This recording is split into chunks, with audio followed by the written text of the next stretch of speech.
Let's set the scene. You're watching a show. It's a really, really good show. They've got good plot. They've got good stuff going on, okay? And then you notice out of the corner of your eye, you notice this thing in the corner of your eye that needs to be addressed, and you realize there's something there between two characters that nobody would think that there should be there between two characters, because that's not what the writers want you to focus on. But however, your brain cannot help itself but go, I like that. What is that? I need to know more. Tell me what that is. And that's how you stumble upon a crack ship, ladies and gentlemen. Yes, a crack ship. Yes, it's a beautiful thing. There's certain people's minds that can see a crack ship. Other people, they have to they're like, I didn't see that. Like, what are you talking about? Like, you're making stuff up. Maybe I am a chronic over shipper. However, I know I'm not crazy.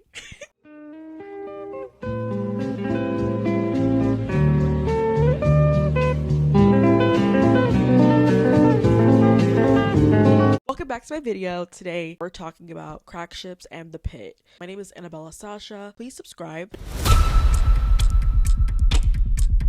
Like, what the heck? We're almost at 1,000 subscribers, so please subscribe. I like to talk about shows, TV, movies, books. Don't care if it's got romance in it. I'm gonna be talking about it. So there's this show, okay, this beautiful show called The Pitt. Okay, it's on HBO Max. It's a medical drama. We love medical dramas, okay? I've been watching medical dramas since forever, okay? I even watch General Hospital, guys, and that's barely a medical drama. That's a soap opera. And it has this beautiful thing where the show is serious. It is the first medical drama I've watched where the drama is about the patients and the patient care, not like a Grey's Anatomy type of show. So it's very serious as a show. It's also known and said to be very accurate, like from a medical standpoint. They focus on accuracy versus like drama necessarily. However, the online fandom is very different from the Got me fucked up, bitch. At the end of the day, bitch.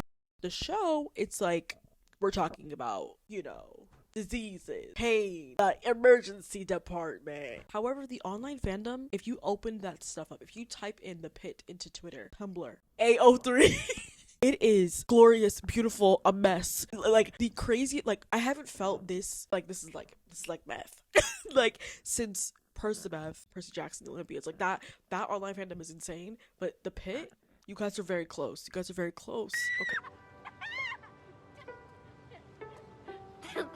Sorry. And I was like, okay, I'm gonna watch it, but I didn't want to pay for HBO Max. 2 weeks ago, there was an edit. It's always an edit, guys. Of Dr. Mohan and Dr. Abbott. That made me go, oh, I have to watch the show now. Oh, damn it. I have to watch the show now. And I pay for HBO Max and I'm currently watching it, so. A lot of people put a lot of money into advertising. Baby, if you just put an edit from TikTok, they are like taking meth because they make really good edits, and it's the reason why I watch half the shows I watch nowadays, unfortunately. Like and I think what's funny about the show is it's one of those rare situations where the writers of the show and the actors, people a part of the project, are aware of the ships online, so it makes the crack ships even more insane because like they're aware of what they're doing, and sometimes they're feeding into our delusions, and sometimes they're like, haha, got you. So we're gonna go over all of the crack ships on the show. I'm not gonna go over all of them, I'm not gonna lie to you guys. I only have like 6 written down because some of them are gonna be like, this is actually so delusional, what's wrong with you? Like, I love a crack ship from infinity to infinity, but like, girl, what's wrong with you? To like, okay, this kind of makes sense because it like canonically exists in the show. So let's start off and explain what is a crack ship. A crack ship is literally kind of where two people in a show or a piece of media, whether it be a book, a show, a movie, whatever it is, that us as viewers, we've kind of put them together because they feel like they have buzz. Okay, they feel like they have something there, chemistry, tension, if you will. This is usually not a ship that is canonical. Like, it's not written in the story like to be like, oh, this is existing in this world. Like, it doesn't really, like, we've made it up ourselves. Rarely do you find a show with, like The Pitt, where everything is a crack ship. Like, it's actually so insane because it's like, okay, now we're just shipping everybody with everybody. Like, guys, we need to calm down. However, crack ships are called crack ships because they're like crack. It's like fun. You literally like see it and you're like, oh, I get buzzed. Like damn, that's good. Like, you like, oh, this is I love whatever this is. Yes. And maybe you're not like chronically online like me, and maybe you weren't a Tumblr girl like me, like I was in middle school. But like a crack ship, like, people will make fan edits, fan art, fanfics, everything about this ship and develop a whole world for this ship. But in the show, they're not even together. Sometimes they don't even talk. Sometimes they don't even like each other. But that's what the fun of it is. It's like a creative writing class where everybody gets to talk about what they like and make stuff up. We're all making stuff up. None of it's real. So let's start off with a crack ship that, to be frank, it's not really that crack because it's like, it makes sense. Javati and Matteo. Now, Javati is I would say, prodigy. She went to college at 13, which is insane. She went to medical school. She graduated medical school at like 20. I believe the first season, but she's still a student. She's still a medical student. She loves purple. That's all I can say. I think of purple and I think of Javati. One of my favorite characters. She's so sweet. She's also like a nepo baby kind of because her parents work at the hospital. So her mother's like surgeon and her dad does something important. I forget. He's another doctor. I don't know what kind of doctor. I can't remember. So she's really sweet, bubbly, innocent. She gets a nickname Crash because she faints during like her first day. The season takes place in one day. Now Matteo is a nurse. We see him in season 1. Immediately I'm up. Not just because the actor himself is gonna play I forget the character's name, but it like the off-campus series that's coming out in Prime Video soon. Like I was like, he's cute, he's beautiful, I think he's attractive. okay. So I immediately was like, he's attractive, they're probably gonna ship him with somebody. Okay, my ship radar was up. I was ready. I was alert. Okay, I stay ready. So I don't have to get ready. Immediately, Javati is taken by him. She's like, he's cute. She describes him as Utah, where she's like, you feel like you can't breathe around him, but it's a beautiful scenery. It's very, very adorable. Okay, in season 1, you can see her kind of like pining after him, just like a little bit pining, and he literally shoots her down and says, "I don't date coworkers. I don't." like, what? Why? And then at the end of the season, he's like, do you want to go out? We're gonna get drinks or something. And so you're kind of left with this feeling of, oh, okay. Now currently we're on season 2, episode 13, so we haven't finished season 2 when I'm recording this, and we are finding out that he's coming back next episode. So the editors, prepare yourselves. I expect an edit tomorrow morning on my desk. Okay, that's a cute crack ship. That's not a crack ship that's crazy because it kind of exists. Like, it showed interest in him. It makes sense. We're gonna go into the next one. Robbie and Collins. This is another crack ship that makes sense. Season 1, Collins is an attending. Robbie is an attending. Dr. Robbie and Dr. Rabinovich. He's the main attending of the whole show. Chief attending of everybody in the emergency department.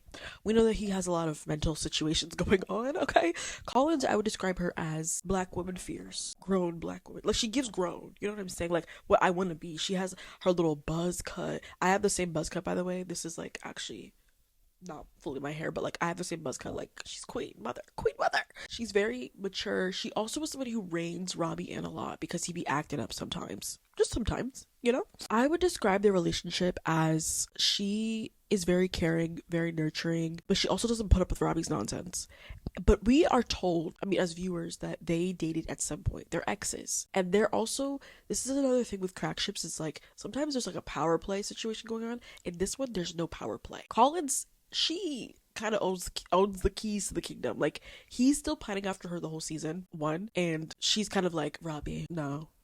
Okay, she doesn't come back in season 2, unfortunately. I don't know why. I think the actress is like has other work, or the writers like wrote her out of the show. I don't remember, but they have this very like ex-lovers, like, oh, and I will always love you. Like, they're kind of giving like, maybe in another life we would be together. And then we ended the show finding out that she got pregnant, I think, with his kid, and she ended up getting an abortion. So like they're not like, they're kind of sad. This ship is canonical. Okay, this ship makes sense. It has existed before. It is canonical. Now let's get into the non-canonical and the messy. Let's start off with our main ship, to me, that is so messy, and like also like, I don't judge you if you ship this, but I'm just like, this is one of them where like it's a crack ship for real, because I didn't even like, what are you talking about? Robbie. Okay, so Huckleberry is one of the students in the first season, and then he's a resident in the second. I would describe him as farm boy, Nebraska boy, very soft looking. He looks like Troye Sivan. And once somebody said it, I couldn't unsee it, okay? He's very clumsy, very nervous. Like, he always just looks like he's always sweating. He's always very like like, he just looks frantic all the time. Okay, people were saying he doesn't really give straight vibes, and I could see that. Like, in the beginning I was like, and then I was like, you know, I could see that, especially season 2 where he has like a whole mullet going on. It's like, it's not mullet in like a I love trucks type of like country American mullet kind of way. No, it's like giving mullet like I know what you are, kind of like you like, I'm the guy in the back, like Yeah, anyway, that's neither here nor there. I'm not gonna like trying to guess what he, likes. Yeah, this is not what the point is, okay? People ship him and Dr. Robbie, which is weird. But I also think like you're right. You have a right. I'm not gonna dump on anybody's fun. I'm not gonna say to you, "Ew, go to hell." Like this is no. If this is your crack ship, crack on. Crack on. Me personally, I was confused. So again, Dr. Robbie, he's the person who's in charge. He's described to me as he's very much giving like dad to everybody. Like he's trying to help everybody out, but he has a lot of mental baggage where he deals with a lot of trauma and stress from being so burnt out and being in charge of everybody. He takes Huckleberry. His name is not actually Huckleberry, by the way, but he gets the nickname Huckleberry in the show. He takes him under his wing, and they have a mentor-mentee relationship, okay? And I think it's because Robbie sees himself in Huckleberry, because they're both white dudes, as you can. So I don't really know. Watching season 1, I didn't know that was a ship, and when I watched it, I was confused because I was like, what do you guys mean? I don't see what you're talking about. But, like, I want to see what you're talking about. Because, like, I hate not being, like, not knowing what's going on. Like, I just, like, what? Okay. So, you getting it? I'm getting it. I don't get it. By season 2, I actually do see more of the Huckle Robbie shippers. Because I think that, obviously, the actors and the writers know that they're being shipped in, like, the AO3, the fan edits, the fan art. Are insane because like imagine you made that and, like the people who are in the show have seen it, like that's so scary. Like I was like embarrassed, but I can't. There's this scene in I think it was episode 11 of season 2 or 12 or something where Robbie, we know, is going on sabbatical in season 2, and he tells Huckleberry, again I can't even remember his name, he tells him he needs the house sit because he's gonna go away for 3 months, and he's like, you can have the keys, whatever, and there might be a moment there where it's like but they're also like a nothing burger, like oh my gosh, like I know a nothing burger crack ship from a mile away, but like genuinely this is kind of giving like I can't even work with you guys, aren't even giving me anything to work with. Like this is a ship that really exists online. And you know what's crazy? When you go into AO3, yes, I've been in AO3. I'm there every other day. Their crack ship is high on the rankings. It's very high on the rankings. They're not really giving, I don't want to say they give buzz. They kind of just like if you like them together, you like them together. Like I don't know how to explain it. I feel like if you yourself are Huckle Robbie, you stand. I hope you're not getting mad at me because like I'm just reporting the news. I hope you can explain to me in the comments what it is about them that makes you guys go like buzz. You know what I mean? Like explain to yourself. You know, I'm not here to judge. I want to understand everybody. I want to understand all of you. Let's go into our next ship, which is pretty high on the list. Crack ship rating. Dr. Abbott and Dr. Robbie.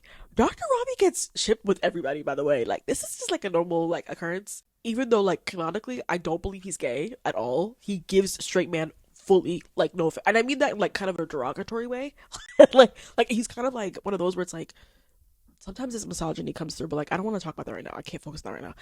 Has a close friend, confidant, Dr. Abbott, who Jack Abbott, like I love that man, like that's like that's my type, like to a T.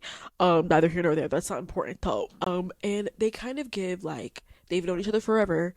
They're both attendings, and we start the season off with them having a conversation. Dr. Abbott is a character that is not in every episode. He's in like 3 episodes every season, but his impact, because every time he shows up, the crowd cheers. Like we're all like, Dr. Abbott's back, oh my god. And it's because he plays this very like hot, competent attending who's very like sure of himself. He flirts with everybody. He really does. Like he flirts with everybody. It's kind of just like, okay. He just has a very like snarky attitude to him, and he's always like serious but like joking. And like Robbie's kind of like the emotionally like harried character, so they kind of like match well. This is a ship that I don't really like. I get it, but like I don't like, I feel nothing because they're giving friends. In fact, they're giving trauma bonded.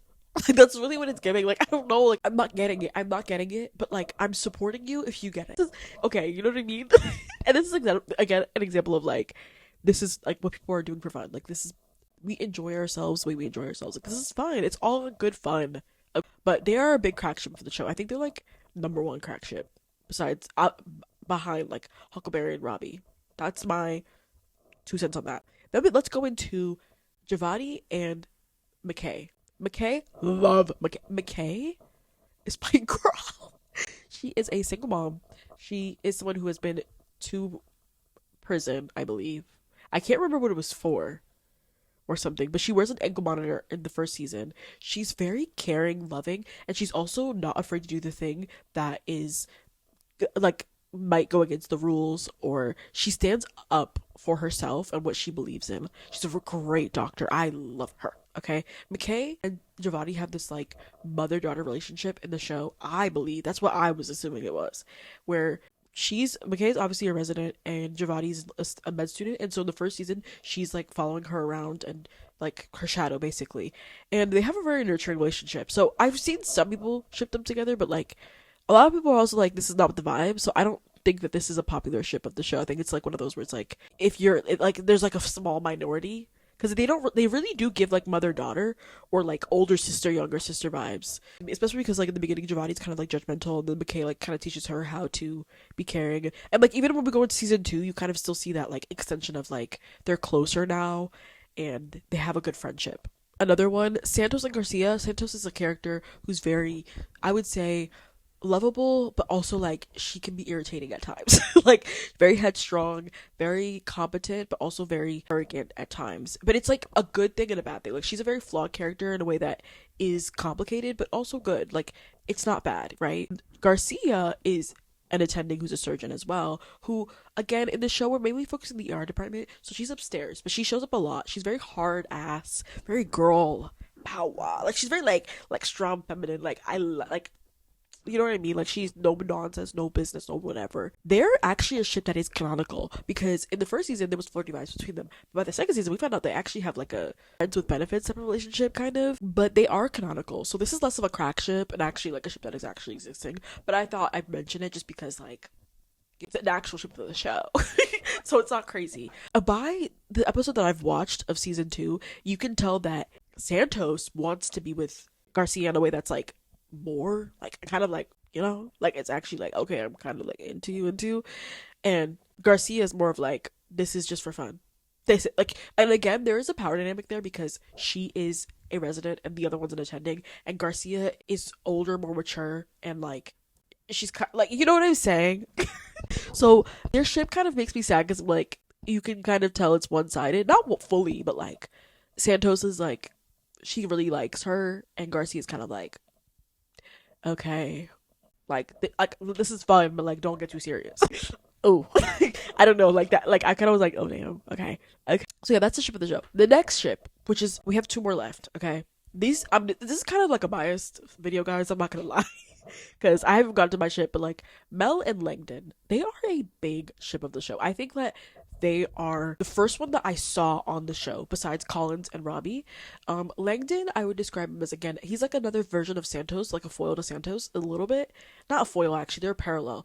Very arrogant. He's an R3, I believe, in the first season or something. He's very cocky, very smart and intelligent, but also very like, he knows it, so it's kind of annoying. And he in the first season goes through a lot because you end up finding out that he like was taking patients medication and he has an addiction issue, and then by season 2 he's come back from like rehab after like 10 months and like no one's seen him, which is like common, like not common, but like it can occur with doctors, like they'll have that happen and they'll come back. Honestly, I feel like in real life they would have probably revoked his license, but in the show they don't. But he's a complicated character for sure. We know that he's married and we know that he has 2 kids. So this is why the ship is really a crack ship, because it's kind of like, oh, infidelity? what infidelity? We're shipping infidelity. But I digress. At first I was like, I don't really care for this, but then I was like, wait, I'm intrigued. Wait, this is messy, I like it. Mel King is the heart of this show, and in many ways she's very soft, bubbly, kind of like a Javati, a little bit she gives an innocent vibe, but she's very smart, very diligent, very careful, loving of her patients. It's not said that she has autism, but it's clued into that she does. She's a caregiver of her sister who has autism. Creates like not an attachment, but like a partnership with Langdon pretty early on. I think they're like paired up together. He's very reassuring to her. She's very amazed by him. You know, wants to make friends. Okay, so season 1, going into it, I knew they were a crack ship, but I was like, okay, there's a vibe. And by the end of season 1, you see more of it because she's very like, I like him. It's more on her side though that she likes him. I do think Langdon has a care for Mel, but I don't know for at the point where he's like, I see her in a way that is non-platonic. Can't come to the phone. unfortunately hate to say that. And this is why it's a crack ship, because some people are even saying like they don't even see Mel Langden at all. They're like, this is brother sister, and I was like, really? Like I could see it. I just think it's not there yet. I think it's like, give it to season like 12 and they'll be there.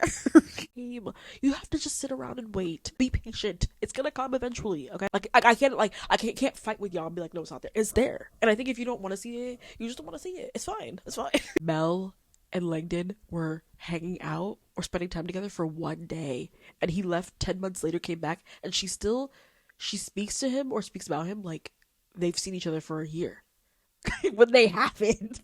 Now let's get into the crackiest of crack ships, because this one I didn't see coming, but this is also the reason why I started watching the show, because I was like, okay, well, I must partake. Like, I was reading fanfic about this show before I watched the show. That is mental illness, but that's also like the way I perceive a lot of things. Sometimes I would, like, to me, a lot of times shows and things are as good as like the way our interpretation of it is.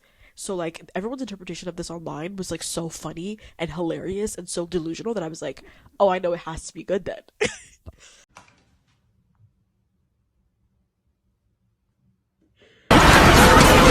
One Direction, one of the band members is leaving things. What? What? Can't with her no more. I know. I can't with her no more. That's it. She can kill herself, whatever. No. These people. I'm not trying to be dramatic here, but it's been a hard fight. We are talking about my bias. This like we're in K-pop. My bias, Dr. Mohan and Dr. Abbott. Mohabit. They are a crack ship that's so niche and specific, and that speaks to a very specific individual. To me, like, all of these ships speak to a certain person. If you like it, it's like there's something about it that resonates with you. This one is very specific. Okay. Dr. Mohan, Samira Mohan, she is, I would describe as a very stickler for the rules, straight-laced, smart, like the very like stereotypical med student, okay? Very smart and wise. We start the season off for season 1, she's a resident, like Langden, okay? Langden, McKay, and Mohan are residents. And everybody else is like the student, right? Season 2, we see that she's like in her last year of residency, and she's like trying to figure out where the hell she's gonna go for her fellowship. Okay, she's very smart, but everybody kind of, like, not everybody, Dr. Robbie and her have a very, like, daughter-father relationship that's, like, toxic as hell, and he calls her Slow-Mo, or she gets the nickname Slow-Mo because she's very slow with her patients. And if you know about the ER, as I do, because I've been there many times, hashtag chronic illness, you need to get those patients in and out very quickly. Like, we need the beds, you know what I mean? Like, get out, get in, get out. And she's kind of slow with her patients, but she's very caring. She wants to check everything, and it's because she has trauma, because her father himself died of a heart attack when she was like 13, and it was because, I mean, the doctor didn't check everything, so he was sent home and he died. So she kind of takes it on herself to be that person to make sure that everybody's getting the care that they need. Like, it's very serious. In the first season, we see that that's her like crux, and she gets motivation and encouragement from Collins, because Collins is like, don't go with what Robbie says, it doesn't matter what he says, do what you have to do, stay doing you. That's why I said I love her. She gives black women grow like she gives like that black woman who's going like, you know what I mean, a very specific type of black, like auntie, you know what I mean? Anyway, we kind of see her have a lot of confidence issues, you know what I mean? Like, she's the best, if not one of the best doctors in her like cohort, not including the attendants because they have more experience. And by the end of season 1, we have the mass casualty event, which takes place over a couple of episodes. And Dr. Abbott, who's a night shift doctor, he comes back to help. Now let's get into Dr. Abbott. We've talked about him, how he's very flirty, competent, very Mr. Like, he just kind of gives like meaty. He kind of gives like very sure of himself, but not in a way that's like too arrogant, not in an overt Langdon kind of way, but more of like a I have so much experience. He is an ex vet. He still helps out though with his soldiers, which I think is funny or interesting with SWAT. We know that he goes to therapy. We know that he does yoga naked, which is so interesting. And why, what, I don't have time to debrief that. He does medicine from a standpoint of somebody who was a soldier, so sometimes he does things that like not are unethical, but like you wouldn't think to do, because he has a combat type of perspective experience with medicine. And they get kind of paired off in this mass casualty event when like there's so many different patients and everyone's dying and people got shot and like there's so many things. And I think it's purposeful why they got paired off, because she is one of the best doctors and he is a doctor who's like very on his tens and toes. Like, everything is very like You know what I'm saying? So they kind of have a good dynamic of mentor-mentee. At least that's what I thought it was, okay? Then we get into this scene where... I can't. There's a scene where, like, she, like, asks him something, and he's like, oh, I'm donating blood. And he's, like, helping a patient donating blood. It's very hot. It's very, like, wow. Like, I don't know how to... like, there's buzz. Like, it's buzz. Okay? He's very competent. It's very, like, wow, you're so sure of yourself. Like, I think that's very interesting. Okay? She's very amazed by him. He's kind of like a little enigma. A little bit of enigma, you know what I'm saying? And then we get into this scene where they're working on a patient. They're doing this certain situation, and there's a doctor that comes down. I forget her name. She's one of the surgeons, but she's like, bring them upstairs. She's known for being a bit of a hard ass, so she's like, we don't have time for this, bring him to surgery. Like, you can't save him here. Because again, the ER, they don't typically do surgery there. Okay? They do what they can, patch them up, and then send them to surgery. And Abbott is like, no, Dr. Mohan's gonna do this certain procedure, this pigtail catheter situation. Let her do it. The doctors, like, send him to surgery. No. But they have this, like, a little back and forth, and they can have that back and forth because they're both attendings, okay? Samira, she's kind of standing there like, I don't want to get involved. No, it's okay. And Dr. Abbott says, we're gonna do it. And then she's like, okay. She's like, okay. And he's like, you're gonna do it. I'm gonna supervise. She's like, what the hell? I've never done this before. Okay. And mind you, this procedure has been done only once ever. Okay. They do the procedure. It goes well. They're basically like sharing the same atmosphere, breath, just breathing, like on top of each other, kind of trying to save this patient. It's very like intimate. Like, oh, they figure it out. It works. Amazing. Breath of her. She's like, I was all you. Like, that was crazy. He's like propping her up. Like, no, you did a good job. Like you're amazing. Like, they're kind of like, okay, and that's when the vibes were like, okay, we're verging on something else. He literally is like, I'm not gonna lie, I didn't, like, that's a situation that, you know, it rarely gets done. Okay, so we see that happen. They have that vibe. She leaves the room and he kind of looks over his shoulder. Okay, and then that's all we get. A crack ship was born that day. And this is an example of like a crack ship that it's not a nothing burger. Like, it's there. And that's why I'm saying, like, some of these other crack ships are nothing burgers, where, like, they're not even, like, the writers don't have any, like, there's no, like, plot devices or things that happen in the show that makes you think, like, oh, this is, like, a serious crack ship. Mel and Langden, that's a crack ship that has actual evidence. But, like, a lot of them don't have evidence. The difference between Mel and Langden and Abbott and Mohan is, like, they have evidence, but it's, like, so fleeting and so small that you're kind of building mountains out of molehills. And it's great. And I love that. The writers are aware that we're shipping them, and they're also aware that Mohan and Abbott are, like, the biggest ship of the show. Not to, like, say Mel and Langden don't have, like, buzz and they're not big. They're big. But, like, Mohabit, like, we had Mohabit Mondays. Like, it's very serious. It's a big thing online. On Twitter, it's kind of insane, okay? The two actors who play them are actually, like, Supriya and, Sean. They're actually, like, yes, they are the ones who confirmed to us that this was canonical and this is, like, an actual flirtationship situation. Dr. Abbott is into Mohan, because to us and people online arguing, they're like, oh, this is just made up, they're not actually into each other. But the actors themselves are like, no, this is, like, an actual thing. Like, but they don't have, there's not much beyond that. Okay, we go into the season. Abbott, we see him in the beginning. He comes in with SWAT and he helps them out. He's, like, there and he's, like, hot and sexy all over again. We're just like, okay.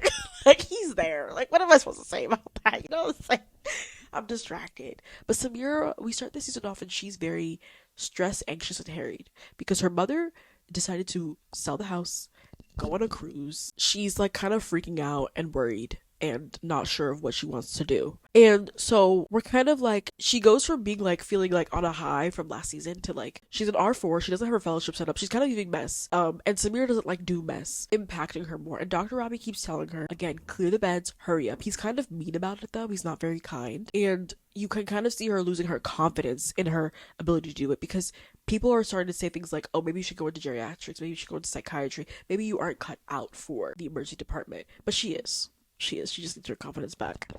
Dr. Abbott, he comes in again with a SWAT situation where he helps, and he got shot, bullet graze on his shoulder. Mohan is dealing with the patient who doesn't have insurance, and she's trying to set up everything for the patient so that it can all go through. She gets, like, the hospital involved and has a bag full of goodies for the patient. Goodies. It's like, he has diabetes, so all the things you need for diabetic care. And she's, like, trying to help this patient, doing everything possible, doing too much almost for an ER physician, but, like, she cares, so she's gonna do it. And so she comes into this room that the patient's supposed to be in. Our patient flakes on her, disappears. She's panicking, like, what? But Dr. Abbott is sitting there, titties out, shirtless, And I was like, huh? Oh, is this treat for me? Wait, what? This is so random. This is not that kind of show. He was shirtless and I was like, this is not that kind of show. I'm so confused. Like, what's going on? But he's like fixing his bullet graze and he's like, oh, kind of embarrassed that Samira like pulled the curtain back and she's like, wait, where's my patient? She's more focused on her patient though, and he's more of like, she sees me without my shirt on, like, this is uncomfortable. He has all of his medical stuff set up, and he's trying to, what happened? Wait, you got shot? And he's like, yeah, a bullet grazed me. I'll be fine. And she's like, oh my gosh, I can't believe this is happening. And him, he's like, I'm okay. Like, he's like, oh, like, she cares. Meanwhile, she's like panicking and freaking out because her patient left. And he's like, oh, yeah, what happened? And she's like, the hospital won't pay for it and he won't pay to stay in the ICU. And, you know, I have a whole thing set up for it. She's like, I need to send it to him. He's like, just send it in Uber. She's like, the hospital won't pay for it. And he says, I'll pay for it. There's like a way that he says it that's so like, wow. So like buzz. Like there was buzz. And like, Dr. Abbott, he knows, again, like, we know this, like, he's a flirtation. So Samir's like, really? You do that? And he's like, yeah. It's like, whoa. And then she gets up, she helps him bandage himself up. Okay. Or like put the cream because he can't reach because it's over his back and he can't see. And she's like, he's like, he doesn't want to put this on the record. She's like, it'll be our little secret. And I'm like, oh my God, there's buzz. I feel now this is really where like you can tell the writers were like feeding into our delusions. But she does ask for him again later to be like someone she could like who could write a recommendation letter for her. And she doesn't know what fellowship she's going into. And it's interesting that she asks for Dr. Abbott, considering they don't really work the same shifts often. And Dr. Robbie would be the person she would ask, but she doesn't ask for Dr. Robbie. No. And that means something to me. Essentially, the people who don't like this ship are more of like, there's a power dynamic and also there's an age gap. Dr. Abbott is like supposed to be in his 40s and Samira is in her late 20s or early 30s. So no, she's like 28, I think. So there's a vibe there. But also Samira talks about how she wants to have a boyfriend. She wants to have kids at some point and she feels like she's not doing anything with her life. So there's a vibe of like, she wants to start dating. It's there and I love it and it's buzz. And honestly, the fanfic is so good, guys. Like just read a Mohammed fanfic. It really brightens your day. Like I've been reading it like in the morning paper. Like I open that stuff up and I just like, oh, this is good. Like they're great and they're so fluffy and soft. Like I like a fluffy ship. Okay, I hope you guys enjoyed this video of me talking about my favorite crack ships or the crack ships of the Pitt. I hope it made sense. I hope it didn't offend anybody. Come back next time, subscribe, follow me on my Instagram, follow me on my TikTok. We're almost at 40k. I hope you really enjoyed this and bye.